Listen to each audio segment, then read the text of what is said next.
સોમનાથથી કોડીનાર દરિયા કિનારા નજીક રેલવે લાઇનના પ્રોજેક્ટને લઈ હવે ખેડૂતોમાં ભારે રોષ છે। ખેડૂતોનો આરોપ છે કે 4 મોટા ઉદ્યોગો માટે અહીં રેલવે લાઇન નાખવામાં આવી, પરંતુ રેલવે લાઇનથી અનેક ગામના ખેડૂતો પોતાની ફળદ્રુપ જમીન ગુમાવશે।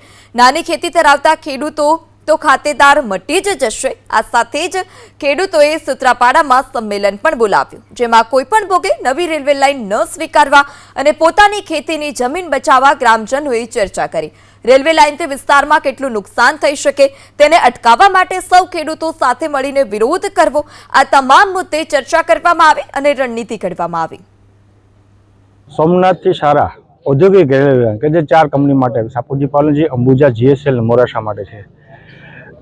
ઘણા વર્ષોથી તો આ આંદોલન અમારું ચાલે છે। 2019માં એક જાહેરનામું બહાર પડ્યું, અમે 4000 વાંધા અરજી આપી, છતાં બી સરકાર અને રેલવે બોર્ડ 4 કંપની માટે થઈ ને હજારો ખેડૂતોને બરબાદ કરવા માટે બેઠા છે। જે તે વખતે અમારું હતું ત્યારે 19 ગામ આવતા હતા ને 1000 ખેડૂત એવા હતા કે ભાઈ જે ખાતેદાર મટી જતા હતા ને 1500 કે 2000 વીઘા જમીન જતી હતી। અત્યારે ગામ બી વધ્યા છે, 30 ગામ 2000 સમથિંગ આજુબાજુ કંઈક જમીન જાય છે, 4000 ખેડૂતો અસરગ્રસ્ત થાય છે ને 1500 ખેડૂત એવા છે જે ખાતેદાર મટી જાય છે। એ તો અમારે એવો છે કે બસ જાન દે કે જમીન નથી દેવી, કોઈ કાળે જમીન નથી દેવી।